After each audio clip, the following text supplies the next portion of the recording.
A technically workable project design can still be commercially overbuilt. In this anonymous paper mill assignment, the biggest savings came not from negotiating vendor prices but from reviewing the engineering assumptions behind the BOQ.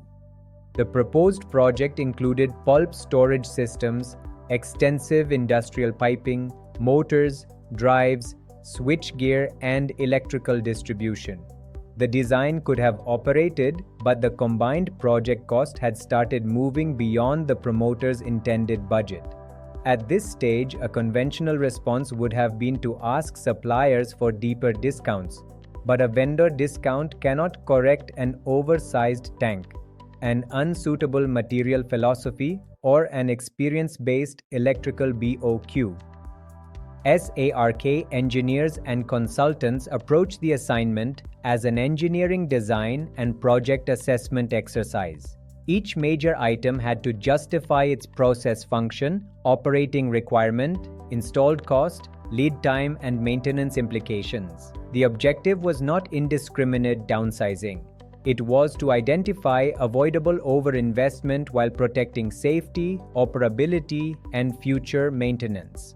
One major cost center was the proposed RCC pulp holding system, estimated at approximately 88 lakh rupees. RCC construction offered conventional permanence, but also involved heavy civil work, longer construction time, and limited future flexibility. The important question was not simply whether RCC could work. The question was whether the process genuinely required those large storage volumes and a separate agitation arrangement.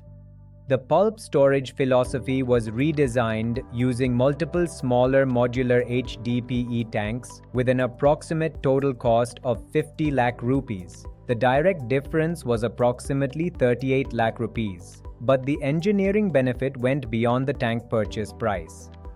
For the same daily throughput, the smaller working volumes increased the frequency of pulp movement through the system.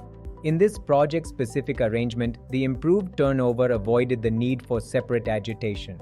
The redesign therefore affected civil cost, equipment cost, project lead time, and recurring energy demand at the same time. This does not mean that HDPE tanks should universally replace RCC pulp chests. Material compatibility, stock consistency, temperature, retention time, hydraulic behavior, and structural requirements must always be validated. Once the storage system had been challenged, the next major question was the pipeline philosophy.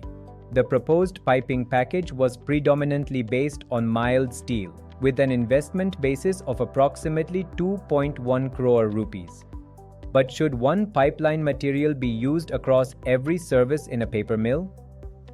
In Part 2, we examine how service duty-based pipeline selection, cable calculations, VFD review, and switchgear optimization reduced further avoidable project expenditure.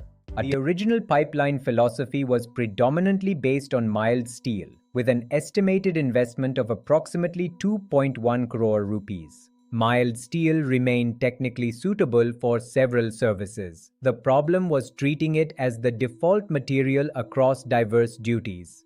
With different pressure, temperature, corrosion, and installation requirements, the pipeline list was therefore reviewed line by line. MS, stainless steel, PVC, and UPVC were compared according to the actual service. Factors included diameter, length, joining methods, and long-term maintenance implications. A Python-supported optimization model compared material options, quantities, and cost implications across the piping BOQ. The analysis considered the complete installed line cost, not merely the price per meter of pipe. The revised material philosophy avoided approximately 50 lakh rupees of the proposed pipeline investment without forcing a lower-cost material into unsuitable services. The result demonstrated a simple engineering principle. The correct pipe material may differ from one line to another. The electrical BOQ required the same level of scrutiny.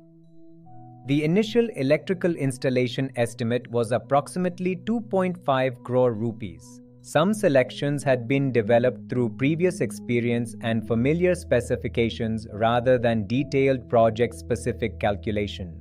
One example involved replacing a proposed 3-core 400 square millimeter cable with a calculated parallel single-core arrangement of 150 square millimeters under the validated project conditions. The decision was checked for load, voltage drop, derating, and short circuit withstand. It also accounted for route length, motor duty, and installation conditions. The higher consolidated cable length also improved procurement leverage and installation flexibility. VFD and switchgear specifications were also reviewed. A technically comparable alternative provided suitable performance, greater flexibility, easier common spare planning, and lower procurement cost. Selected VFD and switchgear packages achieved approximately 20% CAPEX reduction.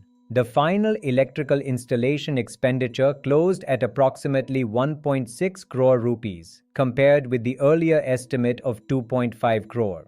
Across pulp storage, pipelines, and electrical installation, the review prevented substantial avoidable investment while retaining the intended process functionality. The most important lesson is that CAPEX optimization is not about choosing the cheapest equipment. It is about selecting the technically and commercially correct system for the actual duty.